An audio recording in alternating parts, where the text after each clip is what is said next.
Was it Mitch time already? Paulsen on the ball right now, passing it over to Williams, who got subbed into the game as well. Mitch now on the ball, trying to get a nice shot off, and he does so. This guy is scoring finesse shots like no one else in my team, even though he has like 55 curve. Hey, assistant coach, how are you doing? It is me, Johnny Sports, and welcome back to the Crystal Palace career mode. You guys might have noticed already, but I'm back to the normal schedule. I'm not uploading 2 videos a day again. I'm probably not doing that for a long time now because there are no holidays in front of me, and basically the next time I will be able to do that is around summer. So right now we are back to normal upload schedule, a video a day, and on weekends I would try to post 2 videos a day. But in the background you could see Speroni joining back into the starting 11, and also I'm showing you guys that Tufan can play in the right back position, and also Emre Can can play in the left back position. So that is why our left back and right back problem has been solved so far. The centre back problem has been solved with Muzonda, and Dwight Gill needs a new contract, and he has been such a great substitute throughout all the seasons, and I gave him the contract even though he's only 72 rated and is not growing at all.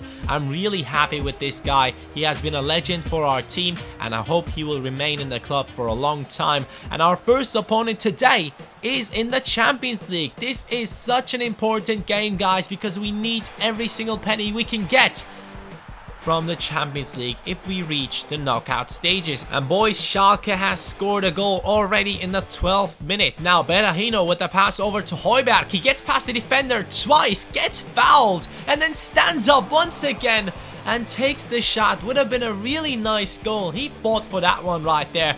And now he has a free kick. Højbjerg is doing everything until now. And as you guys know, we are not a one-man team. Ozan Tufan on the right-hand side now, crossing it over. It will be landing right in front of Berahino, who then tries his luck against, I think it's Fairman in goal, if that is the normal goalkeeper of Schalke. Højbjerg now with the pass to Berahino again.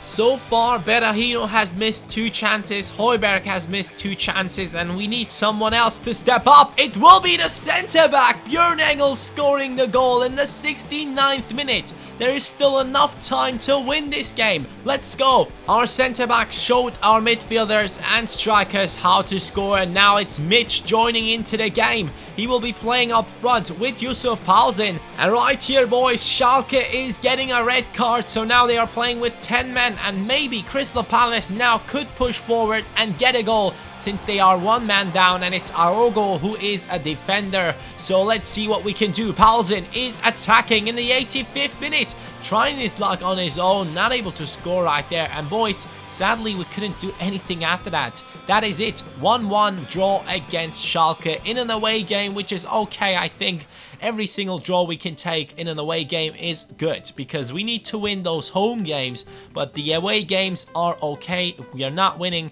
that's totally fine with me. At this point, we are in 3rd place. We still have to play against Olympiacos, who are the last place team in the league, and PSG and Schalke will be playing against each other. And right here you can see that we have gotten some really great talents here. We have Friend, who looks like a sick player. Then we have, of course, Mark Swift, 81 to 94 potential, and also Martinho Teixeira, who looks to be a great talent as well. So we have a couple of great players coming up from the youth team. But boys, we do also have a couple of players who are not happy about their playing time, and Bolasie is one of them. He requests to leave in the next transfer window. That is not happening. I'm putting him into the starting 11 right now because I want him to stick to the team. Ozan Tufan, now 79 rated. Højbjerg, 81 rated.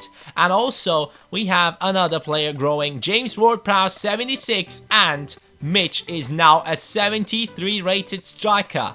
He is now higher rated than Paulsen.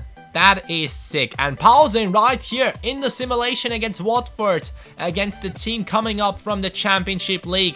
We are winning, and Paulsen has scored 2 goals. Berahino getting 1 on his own as well, so it's really nice to see him score as well. At this point, it looks like it is a battle between Paulsen and McGugan, because you can see Paulsen with 5 goals and McGugan with 5 goals as well in the top scoring list. fighting against each other even though they are in the same team. And it just looks like it will be a tough battle between these two strikers. But Mitch has not really played every single game from the start, and Paulsen has been injured for a long time, so there is a lot of things going into this battle. And now, boys, we have to play against Newcastle United, who are sitting in 10th place, and 2 days after this we had to play in the Europa League. Not Europa League, we are in the Champions League, mate. We have to play in the Champions League right after that, so that means I have to play with my reserves team against Newcastle United in an away game, which means we have to concentrate on counter-attacks. And this is the team of Newcastle. They do have some great players, and they have bought Bas Dost from Wolfsburg. Emre Can now with the pass over to Mitch, who's playing in the starting lineup this time, and his shot will get saved by the keeper. Then it is them on the right hand side crossing it in, and take a look at this save from Ledesma. He's the goalkeeper in the reserves team, and he does get to it in a very nice fashion. I'm sure he's upset that Speroni is now in the starting 11, but then he comes up with another big save. He's trying to tell me something right here. Ledesma really wants to get into the starting 11, and he's trying his best, but right here he dropped the ball right in front of the attacker, so that is something I don't like about him. He is not too good with the shot deflections. He's always deflecting them into the way of the striker. And boys, as you could see right there, Salih Uçan did hit the crossbar, so we had a chance as well. Now Bolassi, 73rd minute on the left hand side, will now get past the defender, pass it over to Emre Can. What is the left back doing right there? He's scoring this goal. Actually, wait a second. He's playing in a centre midfield position for the reserves team. I totally forgot about that. I think I have Ezekiel Friars on the left back position in this game, but in the 90th minute we do get a penalty, and it was Paulsen getting it for his team, and I couldn't decide. McGugan had the best penalty stats now, so I gave it to him, but then I realized, hey, Paulsen has gotten it. It would be really unfair, and then I gave it to Paulsen, even though he has the worst penalty stats. So let's see what he can do with this one. Paulsen will strike it, and he will score the goal. 2-0 it is for Crystal Palace right after that penalty. And I think McGugan might be pissed off about that one, that I called him up right before Paulsen took it. And that was something that I shouldn't have done probably. But Ledesma was the man of the match. 8.3 rating right there for the young lad in goal. And it just seems like he's stepping up just because he wants to get into the starting 11 once again. But I will have Speroni in goal, and we will see how he will do in the future.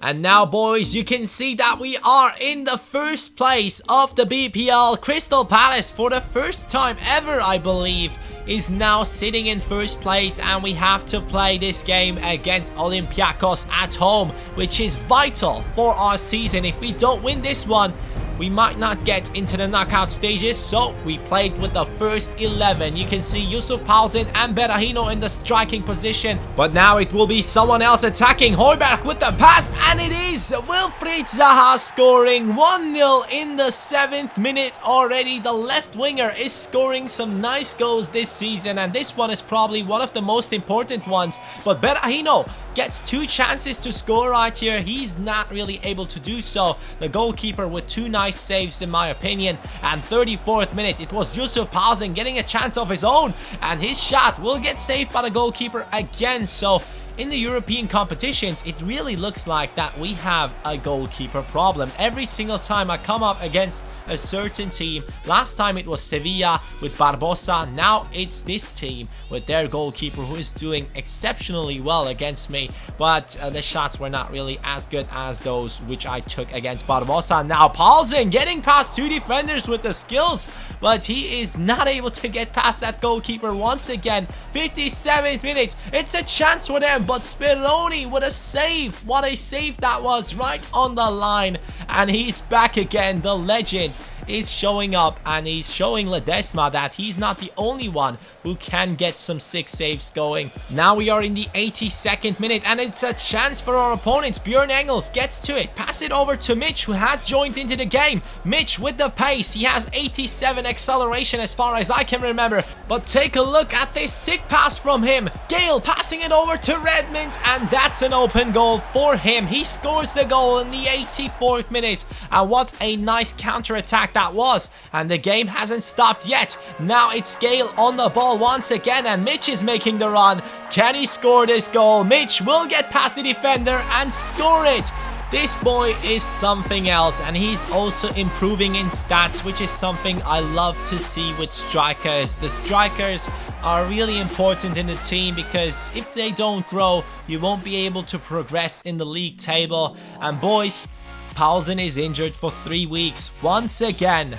Last time out, he was injured for 3 weeks. Now he's injured again for 3 weeks. And in my opinion, that could really mess up this season for Paulsen. Crystal Palace in the first spot still. Chelsea right behind us, 2 points right behind us. Manchester United 3 points away. And then it's Swansea in 4th place. Crystal Palace moving up to 1st place after that win against Olympiacos. I told you guys that that is a really important game. But I have a question for you assistant coaches.